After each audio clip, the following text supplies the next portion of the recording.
යාළුවනේ මේ මොහොතේ ඔයා මගේ හඬට ඇහුම්කන් දීගෙන මේ වීඩියෝ එක බලන ගමන් හිතනවා ඇති ඔයාගේ ශරීරය, ඔයාගේ තීරණ සහ ඔයාගේ ජීවිතය පාලනය කරන්නේ ඔයාමයි කියලා.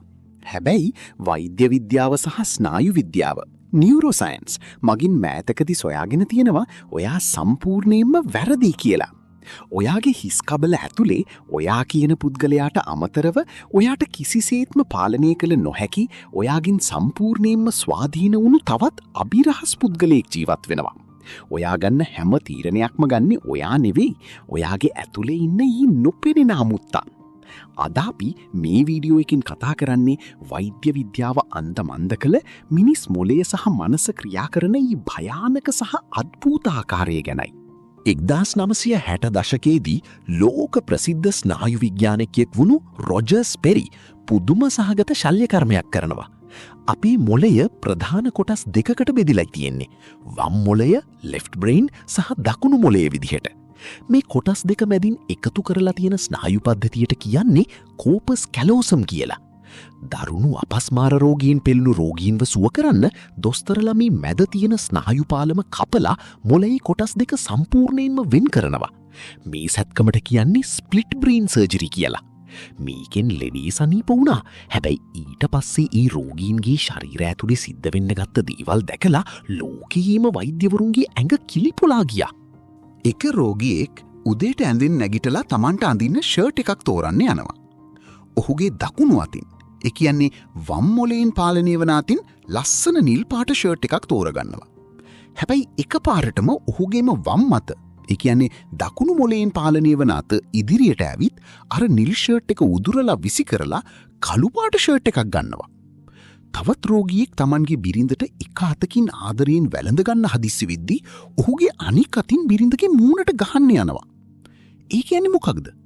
මොළේ කොටස් දෙක වෙන් කළ සැනින් එකම ශරීරයක් ඇතුලේ එකිනෙකට වෙනස් අදහස් තියෙන, එකිනෙකාට වෙනස් කැමැත්තවල් තියෙන ස්වාධීන පුද්ගලයන් දෙදෙනෙක් නිර්මාණය වෙලා තිබුණා.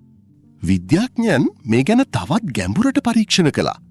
ඔවුන් අර රෝගියාගේ දකුණු මොළයට විතරක් පේන විදිහට කාමරයෙන් නැගිටලා යන්න walk කියලා ලියවිල්ලක් පෙන්වනවා.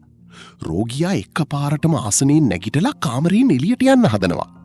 ඒ වෙලාවේ විද්‍යාඥයන් රෝගියාගේ වම් මොළයෙන්, කතා කිරීමේ හැකියාව තියෙන්නේ වම් මොළයට විතරයි, අහනවා ඔයායි නැගිටලා යන්නේ කියලා.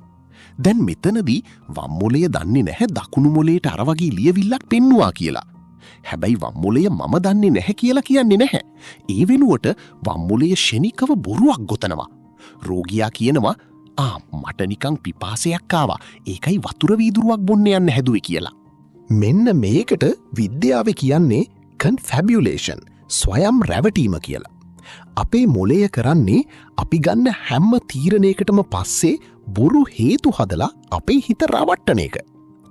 1980 ගණන්වලදී බෙන්ජමින් ලිබට් කියන විද්‍යාඥයා කළ පරීක්ෂණයකින් හෙළි වුණා ඔයාගේ අත ඔසවන්න තීරණය කරන්න තප්පර භාගයකට කලින්, මිලිසෙකන්ඩ්ස් 500කට කලින් ඔයාගේ යටිසිත සබ්කොන්ෂස් මයින්ඩ් ඒ තීරණය අරන් ඉවරයි කියලා.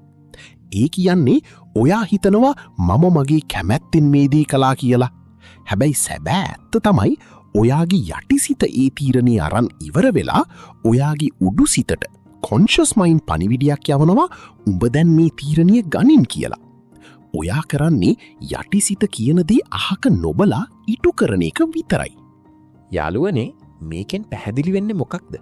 අපිට ෆ්‍රී විල් නැත්තං ස්වාධීන නිදහස් කැමැත්තක් කියලා දෙයක් ඇත්තටම නෑ. අපේ මනස කියන්නේ අයිස්බර්ග් එකක් වගේ. උඩට පෙනෙන පොඩි කොටස විතරයි උඩුසිත. යට තියෙන මහා දැවන්ත කොටස තමයි යටිසිත. ඔයා ජීවිතයේ දකින දේවල්, ඔයා ආස කරන දේවල්, ඔයා බය වෙන දේවල් සේරම තීරණය කරන්නේ මේ යටිසිත ඇතුලේ ඉන්න අමුත්තා විසින්. මේ අමුත්තාව නිවැරදිව පාලනය කරන්නේ කොහොමද? මොලේ මේ රහස්‍ය ක්‍රියාවලිය අපි දියුණුවට පාවිච්චි කරන්නේ කොහොමද කියලා අපි ඉදිරි විද්‍යාත්මක වීඩියෝ වලින් සාකච්ඡා කරමු. ඔබේ ශරීරයේ ඇතුලේ ඉන්න මේ අපිරහස් පුද්ගලයා ගැන ඔබට මොකද හිතෙන්නේ? වීඩියෝව සීරියස්ලි වැදුනා නම් පල්ලෙහායින් කමෙන්ට් කරලා channel එක subscribe කරන්න. නැවතත් මෙවැනිම ගැඹුරු විද්‍යාත්මක අභිරහසකින් හමු වෙමු. බොහොම ස්තුතියි.